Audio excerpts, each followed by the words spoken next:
Welcome back to Eliances Heroes, where heroes in business align. To be part of our super community and find out more about Eliances, visit www.Eliances.com.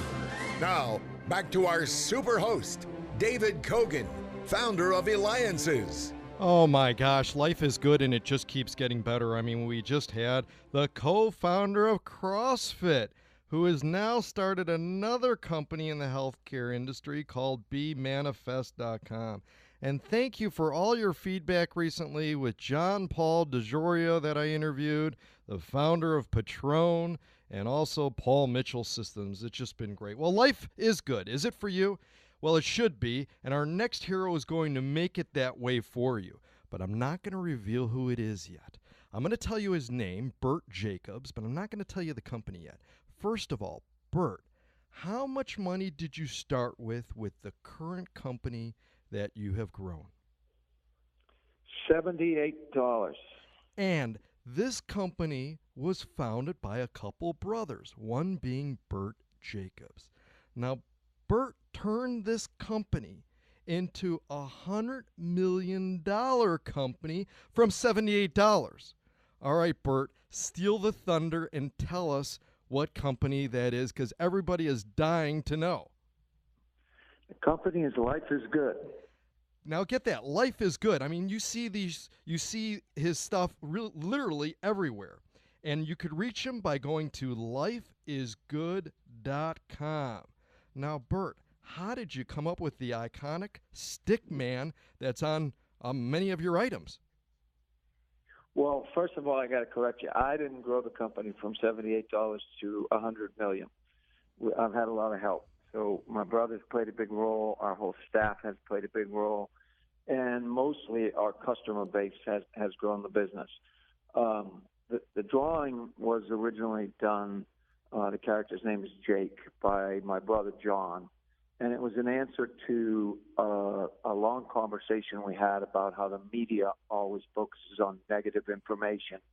And we wondered whether there was an opportunity to create a brand that's positive, that just creates a positive lifestyle and a positive community. And it wasn't out there, and we didn't see it, and we looked all around. And so John drew Jake, and we got out in the street, and voila, it just worked. It just seemed like people were craving to celebrate life's simple pleasures. So soon it was Jake on a bicycle, Jake rollerblading, Jake eating ice cream, Jake playing guitar. Anything that was fun, active lifestyle worked. So we stumbled along and have made lots of mistakes along the way, but I think the value system is a timeless one, and we're really fortunate. Now, at what point, Bert, did you and your brother go, you know what, this really is a business? I mean, and with that, who was the first person to buy your item? So it's interesting. The first person was a bunch of strangers in the street because, before Life is Good, we were hawking T-shirts in the street in Boston and up and down the East Coast, selling in college dorms. And so we didn't really have a target customer. We were searching just like we were searching for a brand. And I think, we had ambition about creating a brand. We had ambition about being artists and making a living as artists, et cetera, et cetera. But we really didn't have much of a business plan. That part we kind of stumbled into. And, so I couldn't tell you who the first customers were. But they were people from all different walks of life. And they bought the same message, those three simple words, life is good. I mean, can you believe now selling shirts on the street to strangers, growing the company to $100 million, in a positive, whole thing being the positive lifestyle brand, now being sold by over 2,000 retailers across the U.S. and Canada. What was one of the first retailers that signed on?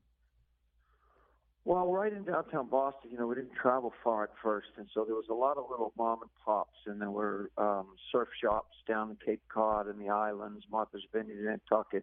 And then I remember the first sporting goods was City Sports, and I remember it was a huge day to us because they bought 8 dozen T-shirts, and most of the time we were selling, 6 pieces or a dozen.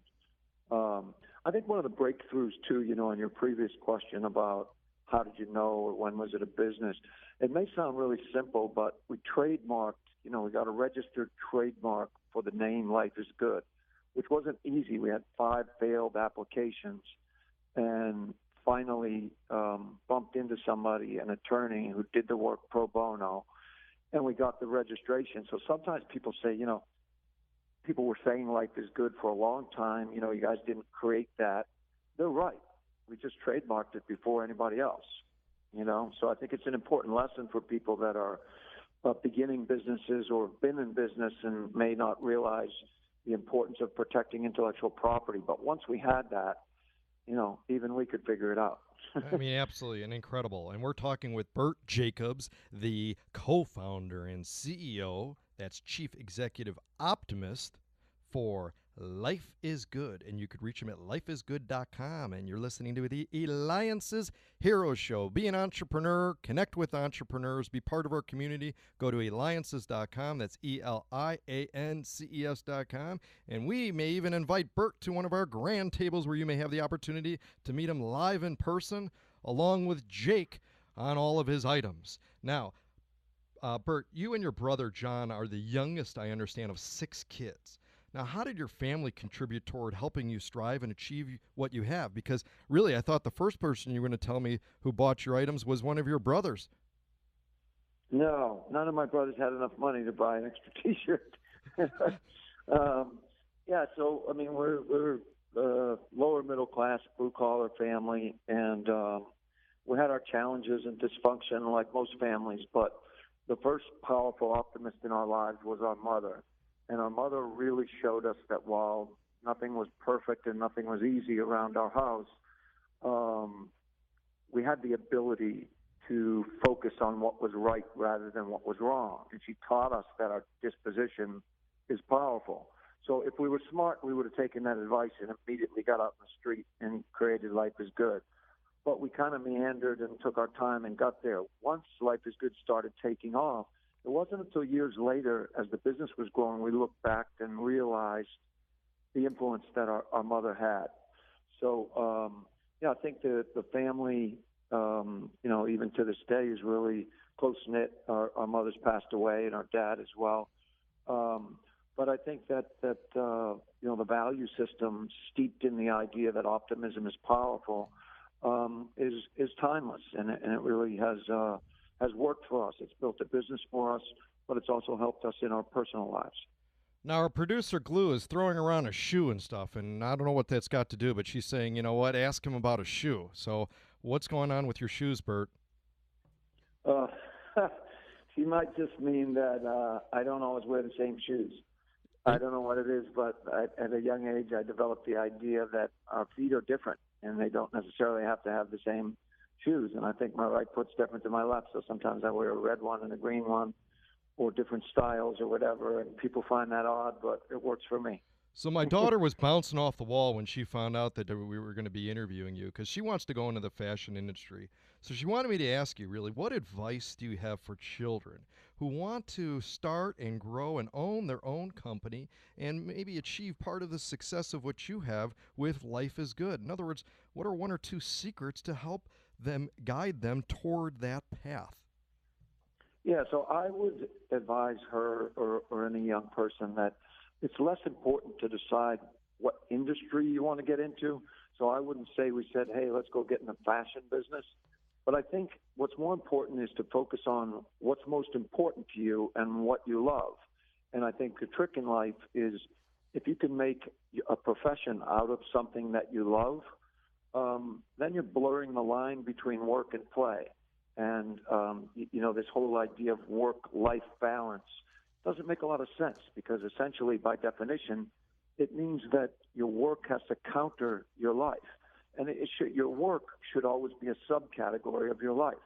So I think for her to focus on the thing, tell her to make a list of the things that she loves the most, and then try to find a career within that. Maybe it will lead her to fashion, but wherever it leads her, your work becomes easier and more enjoyable. And, the most interesting thing is you're probably going to be better at it and more successful. Fantastic. Well, Bert, Life is Good. 5 failed applications, but you kept going, you stuck with it, and you got a trademark because life is good. You help create a wave of positivity and reminders for all of us to not take things for granted. You support and inspire others. Bert Jacobs, co-founder of lifeisgood.com, and continue to stay tuned to learn about our next heroes that'll be coming on. So stay tuned with me, David Cogan of Eliances Heroes.